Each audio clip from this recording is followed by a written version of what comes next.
स्नेह Niels art of teaching या चॅनलवरती आपल्या सर्वांचं स्वागत आहे. विद्यार्थी मित्रांनो, आपल्या सर्वांना माहिती आहे की बीएडचं रजिस्ट्रेशन हे आजपासून सुरू झालेलं आहे. विद्यार्थी मित्रांनो, आजचा पहिला दिवस आहे आणि शेवटची तारीख असणार आहे 23 जानेवारी.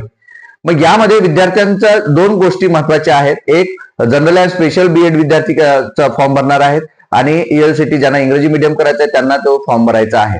आता राहिला प्रश्न की मागे एक मी व्हिडिओ बनवलेला होता आणि जे नोटिफिकेशन सुद्धा आलेलं होतं, म्हणजे एक बातमी सुद्धा आलेली होती की आता बीएड 1 वर्षाचं होणार.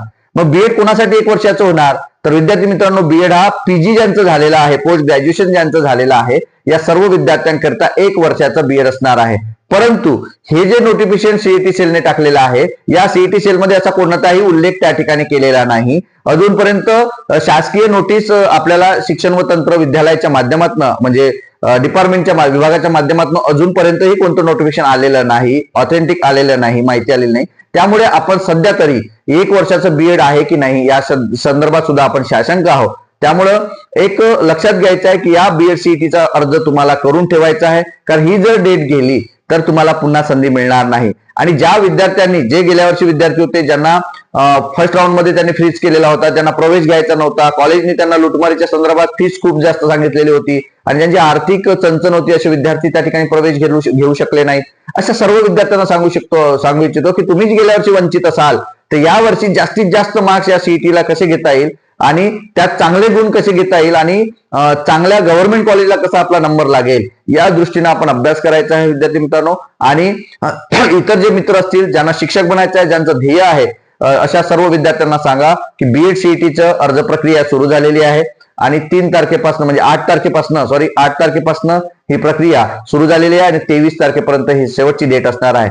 जर तुम्ही आता अर्ज केलेला नाही तर तुम्हाला नंतर संधी मिळणार नाही. याची डेट नक्की वाढणार आहे, हे लक्षात घ्या. 23 तारखेनंतर डेट वाढणार आहे, कारण गेल्या वर्षी 3दा डेट वाढलेल्या होत्या. यावर्षी सुद्धा तसंच होऊ शकते, कारण अर्ज जर आले नाहीत तर नक्कीच सीईटी सेल ही डेट वाढवत असते. दुसरा मुद्दा असा की विद्यार्थ्यांचा कल जो आहे तो शिक्षक होण्याकडे, कारण आता 2 शिक्षक भरत्या झालेल्या आहेत, त्यामुळे शिक्षक होण्याकडे कल वाढलेला आहे आणि लवकरात लवकर कसं शिक्षक होता येते हे विद्यार्थ्यांना त्या ठिकाणी दिसत आहे. आणि कॉम्पिटिशन सुद्धा याच्यात कमी असणार आहे.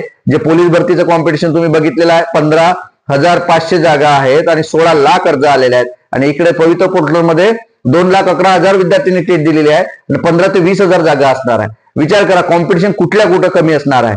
म्हणजे हे सुद्धा गरजेचं आहे. त्यात फिजिकल आहे, त्यात अजून लेखी परीक्षा आहे, अशा 2-4 गोष्टी त्यात असतात. इथं सुद्धा तसंच आहे. टीईटी आहे, सीटीईटी आहे आणि टेट परीक्षा सुद्धा आहे. परंतु ही बुद्धीचं काम असल्यामुळे जे फिजिकल ज्यांना जमत नाही ते विद्यार्थी याकडे वळणार आहेत. त्यामुळं बीएड करण्याचा कल सुद्धा विद्यार्थ्यांचा वाढला आहे. हे डोक्यातून काढून घ्या सध्या तरी की 1 वर्षाचं बीएड आहे, अजूनपर्यंत नोटिफिकेशन आलेलं नाही. म्हणून याचे अर्ज तुम्हाला करायचे आहे. आपल्या मित्रांच्या ग्रुपवर, आपल्या कॉलेजच्या ग्रुपवर, आपल्या ट्युशनच्या ग्रुपवर, तुमच्या जे काही कम्युनिटीचा ग्रुप असेल, तुमचा काही इतर जे काही ग्रुप्स असतील, या सर्व ग्रुपला स्टेटस लावून शेअर करा, जेणेकरून विद्यार्थ्यांना कायमस्वरूपी मदत मिळेल. तुम्हाला प्रवेशापर्यंतच मदत नाही तर वसतिगृहात राहण्यापर्यंत, वसतिगृहाचे नाही नंबर लागला तर इतर जे काही व्यवस्था असणार आहे, स्वाधार योजना, आधार योजना, स्वयं योजना, याचा लाभ कसा देता येईल, किंवा इतर जे काही पुण्यातल्या, मुंबईतल्या जे काही स्कॉलरशिप्स आहेत किंवा मनपाचे वसतिगृह आहे, इथं सुद्धा आपल्याला कसा लाभ मिळेल याच्यासाठी आम्ही कायमस्वरूपी तत्पर आहोत, तुम्हाला मदत करण्यासाठी तत्पर आहोत.